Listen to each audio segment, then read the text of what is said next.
আসসালামু আলাইকুম। সবাই তোমরা কেমন আছো? মার্কেটে ব্র্যান্ড আউটলেটে ঢুকে পড়লাম। কিছু কসমেটিক্স লাগবে। গরম গরম ভাব চলে আসছে। থিক ময়শ্চারাইজার এখন আর কাজ করছে না, তাই লাইট কিছু ময়শ্চারাইজার স্কিন অনুযায়ী নিতে আসছি। এখানে ঢুকলেই আমার অনেক ভালো লাগে, যা দেখি তাই কিনতে ইচ্ছা করে। বাট কি আর করার, পকেটের অবস্থা তো ওই রকম না। যেটাই হাত দেবো সেটাই 2000। যাই হোক, একটা লাইট ময়শ্চারাইজার নিতে আসছি আমার স্কিন টাইপ অনুযায়ী। পকেটটা মোটামুটি ফাঁকাই হয়ে গেল।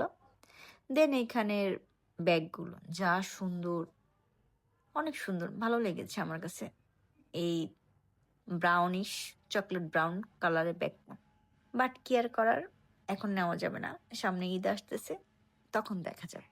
যাই হোক, এখান থেকে আমি আবার আরো কিছু দেখতেছিলাম, দেখে টেকে বের হলাম।